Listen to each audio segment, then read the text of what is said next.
이스라엘 백성들이 약 430년, 굉장히 긴 세월입니다. 애굽에서 종살이를 했습니다. 처음부터 애굽으로 종으로 살기 위해서 애굽으로 간 것은 아니지만 이제 세월이 지나면서 이제 당시에 이제 요셉을 알지 못하는 이제 왕들이 세워지면서 이제 이스라엘 백성들이 애굽 땅에서 굉장히 많은 고생들을 하면서 종으로 살았습니다. 그 고통이 너무나 심하다 보니까 이제 그들이 결국은 이제 하나님께 기도하고 하나님을 찾죠. 하나님, 우리를 이 고통에서 놓아주시옵소서, 이 고통에서 자유하게 해주십시오라고 기도할 때에 하나님께서 그들의 간구를 들으시고 모세를 지도자로 애굽에 보내주셨습니다. 그리고 애굽을 떠나게 되죠. 출애굽하게 됩니다. 근데 출애굽을 했지만은 거기서 이제 끝난 것이 아니죠. 약속하신 가나안 땅에 들어가려고 하니까 그 가나안 땅에 들어가기 전까지 굉장히 많은 어려움을 또 겪어야 했습니다. 첫 번째부터 난관에 부딪히게 되죠. 기껏 탈출해서 나왔더니 앞에 무엇이 가로막혀 있습니까? 홍해가 가로막혀 있었습니다. 200만이 넘는 그 많은 무리들이 어떻게 홍해를 건널 수 있었겠습니까? 배를 만들어서 타고 건너갔을까요? 아니면 다리를 건설해서 건너갔겠습니까? 뒤에는 바로가 출애굽을 허락했지만 다시 생각해 보니까 도저히 안 되겠는지 군대를 이끌고 이제 다시 이스라엘 백성들을 잡으러 쫓아오고 있습니다.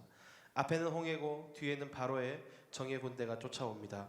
사면초가적인 상황입니다. 모세가 하나님께 기도하죠. 하나님께서 큰 바람을 불고 오셔서 홍해 바다를 반으로 가르시고 길을 만들어 주셨습니다. 근데 그것이 하나님의 기적이라고 하는 증거가 어디 있습니까?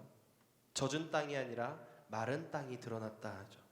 강이 물에 갇혀 있었는데 당연히 드러나면 젖은 땅이 드러나야 하는데 젖은 땅이 아니라 마른 땅이 드러났습니다. 하나님의 기적이었습니다. 이스라엘 백성들이 홍해를 건넙니다. 길을 건너기 시작합니다. 마지막 백성이 홍해를 딱 건너자마자 뒤에 추격해오던 애굽의 병사들이 다시 합쳐지는 그 홍해 바다에 수장되고 맙니다. 얼마나 놀라운 일이, 기적이 벌어집니까? 그래서 출애굽기 15장 1절에서 22절, 오늘 본문 말씀 바로 앞절까지에 보면은 이 기적을 놓고 이스라엘 백성들과 또 미리암이 하나님을 찬양하고 하나님의 기적과 영광을 찬양하는 기록이 등장을 합니다. 하나님의 은혜에 감격해서 찬송 소리가 울려 퍼집니다. 이제 다시 거기서 출발합니다. 가나안 땅을 향해서 나아갑니다. 근데 우리가 사막이라고 하면은 딱 떠오르는 이미지들이 있죠. 낮에는 너무나 강한 태양빛으로 인해서 너무나도 뜨겁고 덥습니다. 그늘도 없죠. 근데 또 밤이 되면은 이상하게 또 사막은 일교차가 크기 때문에 해가 지면은 또 굉장히 춥습니다.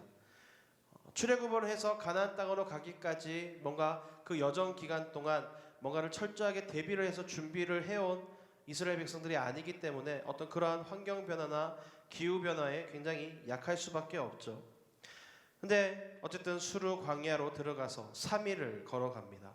3일을 이렇게 걸어가다 보니까 이 광야길을 걸어가는 것이 얼마나 어려운 건지 새삼스럽게 깨닫게 됩니다.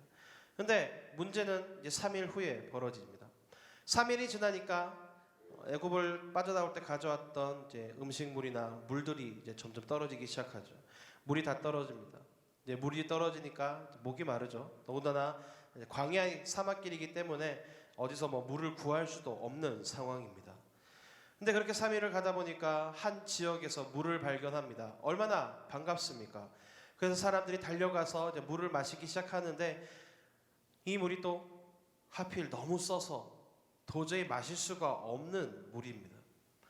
마치 독과 같은 물이죠. 홍해 바닷물, 소금물이 스며든 땅 지역이었고 또 이 이스라엘 지역, 그 광야 지역은 땅 밑이 이 석회질로 이제 구성이 되어 있기 때문에 이 바다의 짠물, 소금기와 이 석회질이 섞여서 도저히 이제 먹을 수가 없는 물인 거죠. 식수로는 사용할 수 없는 물입니다. 사람 마음이 어떻겠습니까? 목은 마른데, 목은 타는데, 앞에 물은 보이는데 이 물은 도저히 마실 수가 없는 물. 도저히 아무리 내가 목이 말라서 죽어도 이거는 도저히 못 마시겠다 하는 물이 눈앞에 있습니다. 이스라엘 백성들의 마음이 어떻겠습니까? 당연히 상하겠죠. 상하고 하나님을 원망하기 시작합니다. 모세를 원망합니다. 그러한 상황에서 지도자인 모세가 하나님 앞에 엎드려 기도합니다. 부르짖어서 하나님께 기도합니다. 하나님, 이 백성을 구원하여 주시옵소서. 살려주십시오. 하나님께서 모세에게 말씀하십니다. 저기 보이는 나뭇가지를 가져다가 물속에 던져 넣어라. 모세가 하나님의 말씀을 따라서 순종해서 하나님이 지시하신 나뭇가지를 물속에 던졌습니다. 그리고 물을 마셔보니까 물이 정수가 됩니다. 깨끗하게 정수가 돼서 모든 백성이 마실 수 있는 단물로 변하게 됩니다. 원망과 불평이 사라지고 공동체가 은혜를 덧입게 되고 문제가 해결되었습니다. 이 마라의 쓴물, 이스라엘 백성들이 만났던 이 마라의 쓴물은 오늘날 광야 같은 인생길을 걸어가면서 만나게 되는 우리의 문제를 상징합니다. 수천 년 전에 이 이스라엘 백성이 만났던 문제로 끝나는 옛날 이야기가 아닙니다. 오늘날에도 저와 여러분이 광야길을 걸어가면서 인생길을 걸어가면서 만나게 되는 이 마라의 쓴물이고 우리의 환경이라는 것이죠. 성도들 가운데서도 이 마라의 쓴물을 만나는 경우들이 얼마든지 있습니다. 가족 가운데 혹은 주변 사람들 가운데 갑작스럽게 사고를 당하거나 그 사고로 인해서 세상을 떠나는 경우들도 생기죠. 하늘이 무너지는 것 같은 마라의 쓴물을 만날 때가 있습니다. 어떤 사람은 몸이 좀 안 좋은 것 같아서 병원에 갔더니 병원에서 청천벽력과 같은 소식을 들을 때도 있습니다. 질병의 쓴물을 만납니다. 어떤 분은 사업의 실패로 쓴물을 만나고 실직으로 쓴물을 만나기도 하고 직장에서의 관계 때문에 쓴물을 만나기도 합니다. 사기를 당해서 쓴물을 만나기도 하고 어떤 분은 이혼으로 인해서 쓴물을 경험하고 가족 간의 관계에서도 쓴물을 경험합니다. 어느 한순간에 우리의 모든 웃음을 빼앗아버리는 마라를 만나게 됩니다. 그 누구도 예외가 없습니다. 모든 사람들이 그렇죠. 많은 사람들에게 만나다 보면은 정말 함께 울지 않을 수 없는 그 쓰디쓴 마라를 만나서 너무나 괴로워하고 힘들어하는 모습들을 종종 보게 됩니다. 사는 게 너무 힘들다라는 것이죠. 혹시 모르겠습니다. 지금 이 자리에 앉아 계신 여러분들 가운데서도 내 삶 가운데 예기치 않았던 그 마라의 쓴물을 만나서 정말 쓰디쓴 마음을 가지고 이 자리에 앉아 있는 분들도 계실 겁니다. 이 시간 우리가 말씀을 선포하면서 말씀을 나누면서 간절히 소망합니다. 오늘 그 쓰디쓴 마음을 가지고 나온 주님의 백성들 여러분들이 이 시간을 통해서 여러분들의 심령이 여러분들의 가정이 하나님의 은혜로 달게 변화되는 놀라운 역사가 있기를 주님의 이름으로 축복합니다. 그것을 간절히 소망하시기 바랍니다. 그러면 어떻게 해야만 그 쓰디쓴 우리의 인생이 아름답고 강한 인생으로 달게 바뀌게 되겠습니까? 오늘날 과학이 많이 발달해서요. 바닷물도 이 소금물도 정화해서 식수로 사용할 수 있는 시대가 됐습니다. 공업용수로 사용할 수 없는 물도 이렇게 과정들을 통해서 많이 공업용수로 쓰기도 하고 많이 과학들이 많이 발달을 했죠. 아무리 쓸모없는 늪지대도 좋은 공법으로 인해서 땅을 개간하고 그 위에 건물들을 세우고 아파트를 세우고 생활합니다. 저 위쪽에 이제 김포 지역 가다 보면은 우리가 잘 알고 있는 난지도라는 곳이 있습니다. 처음에는 거기서 어떻습니까? 쓰레기가 가득했던 정말 쓰레기 매립지 냄새나는 아무 쓸모없는 땅이었는데 지금은 이렇게 깨끗하게 정리돼서 그 위에 골프장도 세우고 사람들이 많이 찾는 공원으로 변모하게 되죠. 이처럼 과학은 우리들이 보는 여러 가지 것들을 아름답게 변화시킬 수 있습니다. 그런데 그렇게 많은 것들을 변화시킬 수 있는 과학조차도 우리 마음에 쓴 것은 어떻게 달게 만들 수가 없다라는 것이죠. 아무리 과학적인 지식이 발달해도 기술이 발달해도 우리 마음 안에 있는 쓴물, 우리 인생에 있는 쓴물, 가정에 스며든 이 쓰디쓴 인생의 문제는 사람의 힘으로 그 기술의 힘으로 과학의 힘으로는 달게 할 수 없더라는 것입니다. 세상에 수많은 사람들이 그 쓰라린 마음을 달게 해보려고 온갖 방법들을 사용하죠. 밤새도록 술을 마시기도 하고 밤새도록 유흥을 즐기기도 하고요. 온갖 방법들을 다 써봅니다만 어떻게 됩니까? 결국은 그 인생이 더 쓸 수밖에 없는 상황 가운데 처합니다. 우리의 쓰디쓴 그 인생을 무엇으로 달게 할 수 있겠습니까? 어떠한 방법으로 달게 변화시킬 수가 있겠습니까? 오늘 본문 말씀에 쓰디쓴 우리의 인생을 달게 할 수 있는 하나님의 방법이 소개되어 있습니다. 오늘 함께 말씀을 나누면서 이 방법을 취하고 이 방법대로 우리의 쓴 모든 마라의 순간들을 달게 바꾸는 은혜를 누리는 안디옥의 성도 여러분들 되시기를 주님의 이름으로 축복합니다. 첫 번째 방법입니다. 쓴물을 만났을 때 원망하지 않아야 합니다. 원망하지 말아야 하는 거죠. 오늘 말씀해 보니까 마라의 쓴물을 만난 이스라엘 백성들은요, 결국은 그 종의 근성 때문에 어려움에 부딪히니까 원망합니다. 그런데 재미있는 사실은 불과 3일 전이요. 3일 전입니다. 3일 전. 불과 3일 전에 그들이 어떻게 했습니까? 홍해를 건너게 해주셨던 하나님을 찬양했습니다. 하나님의 은혜를 찬양했습니다. 하나님의 기적을 높였습니다. 근데 그러했던 그 사람들이 이제는 지금은 모세를 향해서 하나님을 향해서 원망을 쏟아놓습니다. 원망은 우리 인생의 독소와 같습니다. 사탄의 역사죠. 이 원망이 너무나 무서운 것임을 우리는 깨달아야 합니다. 쓴 물을 단물로 바꾸기 위해서는 우리의 쓰디쓴 상황을 달게 만들기 위해서는 가장 먼저 우리는 원망하지 않아야 합니다. 이것을 마음에 굳게 새기시기 바랍니다. 우리의 마음속에는요, 우리 죄의 모습이 남아있는 죄인의 마음속에는 어떻습니까? 조금만 어려운 일을 당해도요, 이것이 내 잘못입니다, 내 탓입니다 라고 쉽게 수긍하는 사람은 아마 거의 없을 겁니다. 대부분이 어떻습니까? 남 탓을 하죠. 다른 사람을 탓합니다. 누구 때문에? 누구 때문에? 에덴 동산에서도 그러한 모습이 나타나죠. 아담이 범죄한 이후에 하나님을 원망합니다. 어떻게 합니까? 하나님께서 뭐라고 하시니까, 선악과에 대해서 뭐라고 하시니까 아담이 뭐라고 합니까? 하나님이 주신 저 여자가, 내가 잘못했습니다 하나님, 내가 잘못해서 먹지 말아야 하는데 그것을 먹었습니다 라고 이야기하지 않습니다. 하나님이 주신 저 여자 때문에 내가 그것을 먹었습니다. 하와를 탓하고 결국은 누구를 탓하는 겁니까? 하나님을 탓합니다. 하나님을 원망하죠. 하나님이, 이 말은 뒤집어보면 뭡니까? 하나님이 저 여자를 나에게 주시지 않았다면 내가 죄를 짓지 않았을 거 아닙니까? 라는 말과 똑같죠. 내가 잘못했습니다 라고 하지 않습니다. 원망합니다. 근데 이 원망하는 것을요, 하나님께서 너무나 싫어하신다라는 사실이죠. 원망하는 사람에게 하나님은 절대 은혜를 베풀어 주시지 않습니다. 믿음의 사람들은 어떠한 어려운 일, 어떠한 쓰디쓴 마라의 물을 만나도 원망하지 않아야 합니다. 함께 따라서 고백해 봅시다. 원망하지 맙시다.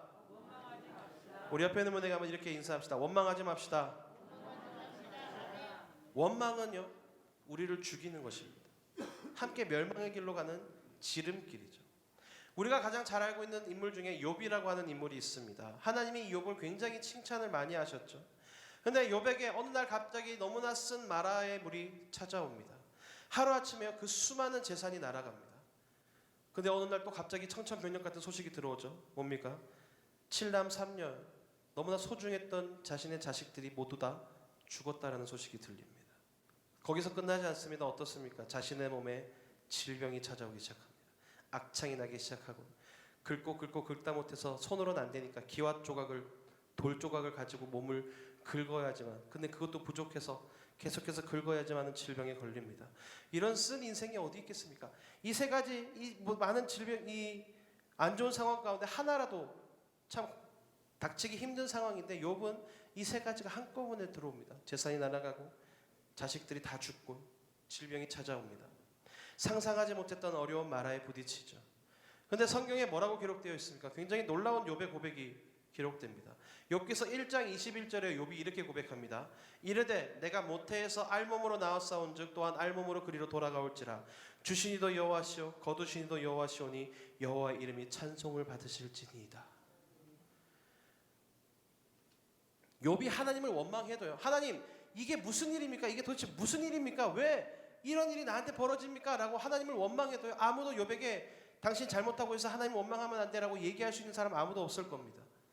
어떻게 보면 당연히 하나님을 원망해도 아무도 뭐라고 할 수 없는 그 상황 가운데서 욥은 오히려 하나님을 찬양하고 있습니다. 그 욥의 자세를요, 22절에 이렇게 말씀합니다. 이 모든 일에 욥이 범죄하지 아니하고 하나님을 향하여 어리석게 원망하지 아니하니라.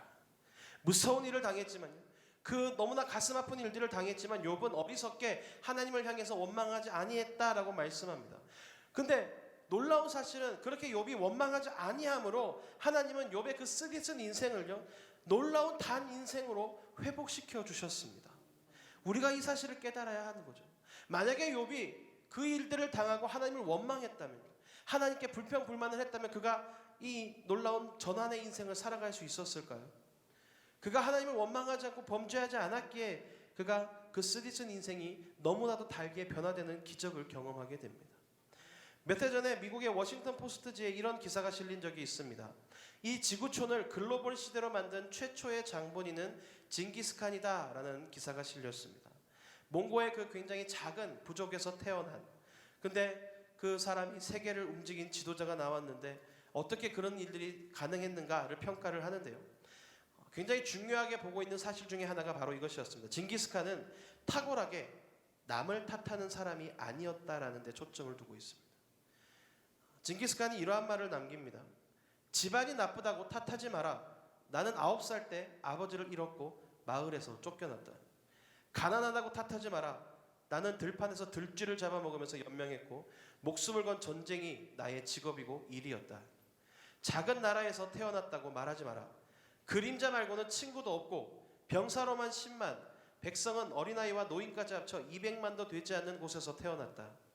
배운 것이 없다고, 힘이 없다고 탓하지 마라. 나는 내 이름조차 쓸 줄 몰랐으나 남의 말에 귀를 기울이며 현명해지는 법을 배웠다.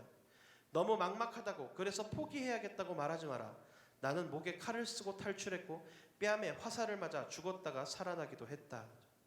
환경을 탓하지 않고 남을 탓하지 않는 그 정신 때문에 세계를 글로벌 시대로 이끌어내는 최초의 주인공이 되었다라고 이야기하고 있습니다. 아마 징기스칸이 원망하는 사람이었다면요, 그렇게 큰 일을 해내지 못했을 겁니다. 오늘 우리가 언제든지 누구에게든지요, 예배 없이 마라의 쓴물을 직면할 때가 있습니다. 그럴 때마다 우리는 원망하지 말아야 합니다. 왜 나만 혼자 겪는 고난이냐고 라는 찬양이 있습니다. 우리 김석균 목사님께서 작사 작곡하신 찬양이죠. 지난번에 목사님께서 오셨을 때도 한번 찬양을 해주신 적이 있는데요, 그 찬양의 가사가 이렇습니다. 왜 나만 혼자 겪는 고난이라고 원망하지 마세요. 고난의 뒤편에 주님이 주실 축복을 미리 보면서 감사하세요. 너무 견디기 힘든 지금 이 순간에도 주님은 일하고 계시잖아요. 남들은 지쳐 앉아있을지라도 당신만은 일어나세요. 힘을 내세요. 힘을 내세요. 주님이 손잡고 계시잖아요. 주님이 나와 함께함을 믿는다면 어떠한 역경도 이길 수 있잖아요. 원망하지 않아야 쓴 물을 단물로 바꿀 수 있습니다. 저와 여러분들의 삶이 그러한 삶이 되기를 소망합니다. 원망하지 않는, 어리석게 하나님을 원망하지 않는, 죄를 짓지 않는 삶이 되시기를 주님의 이름으로 축복합니다. 두 번째 방법은 하나님께 부르짖어 기도해야 합니다. 모세와 같이 하나님께 부르짖어 기도해야 합니다. 모든 백성이요, 이스라엘의 모든 백성 200만이나 되는 그 수많은 사람들이요, 마라의 그 쓴물 앞에서 거침없이 하나님을 원망하기 시작합니다. 원망에 익숙한 생활을 400년 동안 해왔습니다. 조금만 어려우면 원망하는 것이 습관이 되었죠. 그 상황에서 홍해를 건넌 감격도, 그 기적도 잊어버린 채 3일 만에 하나님을 원망하기 시작합니다. 목숨을 건진 그 기적을 경험하고도 3일도 되지 않아 하나님을 원망합니다. 그런데요, 모세만이요, 유일하게 모세 혼자 그 상황 속에서 하나님께 엎드려 부르짖었다는 사실입니다. 주여, 이 백성을 구원해 주시옵소서. 믿음의 사람인 모세는 하나님께서 살아계심을 믿었기에 원망을 기도로, 부르짖음으로 바꿀 수 있었습니다. 이것이 믿음의 위대함입니다. 믿음이 부족한 사람은 절대 부르짖지 않습니다. 계속적으로 원망하고 시간을 보냅니다. 더 깊은 수렁으로 빠져버려요. 원망하기 때문에 더 인생이 쓸 수밖에 없고요, 더 못 쓰게 됩니다. 더 안 좋은 모습으로 나아갑니다. 근데 모세는요, 원망 대신 하나님께 부르짖어 기도합니다. 왜 그럴 수 있습니까? 어떻게 그럴 수 있었을까요? 모세는 하나님의 살아계심을 믿었기 때문입니다. 하나님께서는 믿음으로 부르짖는 모세의 기도를 들으시고 마라의 쓴물을 단물로 바꿔 주셨습니다. 여러분도 부르짖는 하나님의 사람이 되시기를 주님의 이름으로 축복합니다. 우리가 잘 알고 있는 한나라고 하는 인물이 있습니다. 사무엘의 어머니죠. 결혼해서 사는데 아이를 낳지 못합니다. 괴로운 가운데 있죠.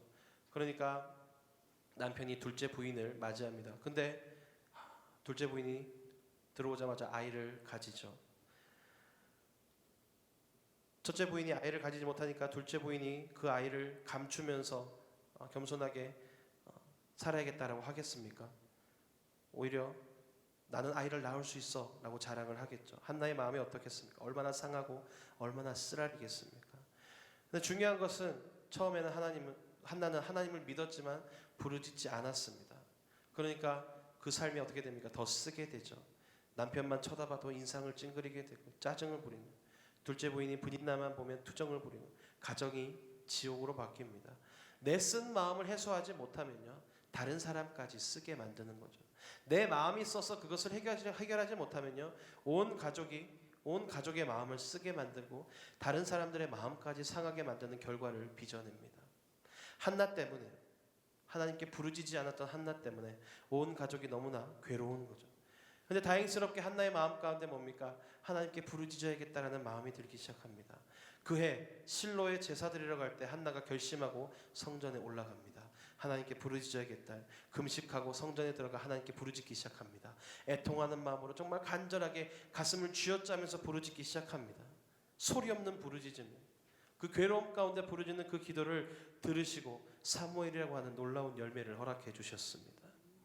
한나가 돌아갈 때 기쁨이 충만해서 돌아갔겠죠. 얼마나 놀라운 축복입니까? 우리는 하나님 앞에 부르짖어야 합니다. 가다가 쓴물을 만날 때 하나님께 먼저 부르짖은 모세와 같이 온전히 하나님께 부르짖는 믿음의 삶이 되시기를 주님의 이름으로 축복합니다. 부르짖을 때 하나님께서 역사하십니다. 모세는 부르짖는 사람이었죠. 우리가 잘 알고 있는 다윗 역시 부르짖음의 사람이었습니다. 성경에 다윗과 같은 기도의 사람이 없습니다. 시편을 읽어보면 계속해서 하나님께 부르짖는 다윗의 고백이 나옵니다. 시편 5편 2절에 나의 왕 나의 하나님이여 나의 부르짖는 소리를 들으소서 내가 주께 기도하나이다. 18편 6절에 내가 환난 중에서 여호와께 아뢰며 나의 하나님께 부르짖었더니 그가 그의 성전에서 내 소리를 들으시며 그의 앞에서 나의 부르짖음이 그의 귀에 들렸도다. 28편 2절이요 내가 주의 지성소를 향하여 나의 손을 들고 주께 부르짖을 때에 나의 간구하는 소리를 들으소서. 120편 1절입니다. 내가 환난 중에 여호와께 부르짖었더니 내게 응답하셨도다. 이 사실을 믿으시기 바랍니다. 다윗이 언제 부르짖습니까? 그가 부르짖고 기도할 때마다 그의 상황은 좋은 상황이 아니었습니다. 너무나 험난한 상황이었죠. 목숨을 구제하기 위해서 도망다니던 상황입니다. 자신의 장인이 자기를 죽이려고 해요. 자기의 아들이 자기를 죽이려고 쫓아오는 상황이에요. 적국에 들어가서 미친 척을 해야 살아남을 수 있는 그 상황 가운데서 다윗은 하나님을 원망하지 않고 부르짖었다라는 거죠. 내가 환난 중에 내가 고통 중에 부르짖었더니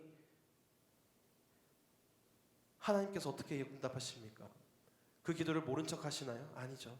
내게 응답하셨도다. 부르짖음의 사람들이 되시기를 주님의 이름으로 축복합니다. 우리의 쓴 마라를 무엇으로 해결하겠습니까? 어떻게 그 쓰디쓴 인생을 달게 만들겠습니까? 하나님만이 해결해 주실 줄로 믿습니다. 우리는 할 수 없지만 하나님은 할 수 있으십니다. 그 하나님께 나와서 부르짖으라는 것입니다. 지금도 하나님은 우리의 부르짖음에 응답하실 준비를 하고 있습니다. 언제든지 나에게 부르짖어라, 나에게 기도해라, 내가 응답하겠다라고 말씀하고 계십니다. 지금 쓴 마라에 봉착해 계십니까? 괴로워서 힘들어하고 계십니까? 염려하지 마시고 나를 사랑하시며 내 작은 신음소리 하나에도 귀를 기울이시는 주님 앞에 나와 부르짖으시기 바랍니다.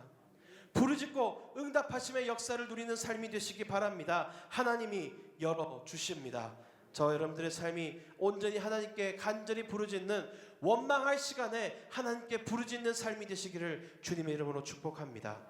마지막으로 오직 예수님께 우리 인생의 문제를 온전히 맡겨야 합니다. 우리 인생의 쓴물을 단물로 만들 수 있는 것은요, 나뭇가지를 물속에 던져 넣는 것이었습니다. 여기에 중요한 하나님의 메시지가 있습니다. 이 나뭇가지가요 바로 예수 그리스도를 상징합니다. 나무 십자가에 달리신 그리스도요, 6월절에 어린 양을 통해서 예수님을 보여주셨고 이 쓴 물을 달게 하는 나뭇가지를 통해서 하나님께서는 장차 오실 예수 그리스도를 우리에게 보여주셨습니다. 오직 예수요. 모세가 그 말씀에 순종해서 나뭇가지를 물에 넣었더니 물이 달아졌다라는 거예요. 우리 인생에 쓴 물을 달게 할 수 있는 분은 오직 예수밖에 없음을 반드시 믿으시기 바랍니다. 우리의 인생을 열어보면요, 모든 쓴 문제요, 모든 쓴 문제의 그 뿌리는 죄악에 있습니다. 모든 것이 죄로 말미암아 우리의 인생이 쓰게 됩니다. 그래서 이 죄 문제를 해결하지 않으면 우리는 결단코 우리의 쓴 인생을 달게 만들 수가 없습니다. 잠깐 돈을 써보고 세상의 방법들을 해보지만은 그거 뭡니까? 그때 잠깐요. 잠깐 있다가 다 사라져 버리는 것이죠. 진정한 해결이 있지 않더라는 겁니다. 나뭇가지를 그곳에 던졌을 때 비로소 해결되어졌습니다. 예수님께서 내 심령에 찾아오시고 내 삶에 들어오실 때에, 내 가정에 들어오실 때에, 우리 문제 가운데 들어오실 때에 우리의 모든 것들이 해결될 줄로 믿습니다. 십자가에서 우리의 죄를 위해서 죽으신 예수님, 다시 부활하신 예수님이 오시면, 우리 마음 가운데 들어오시면 우리의 죄를 다 깨끗하게 해결해 주십니다.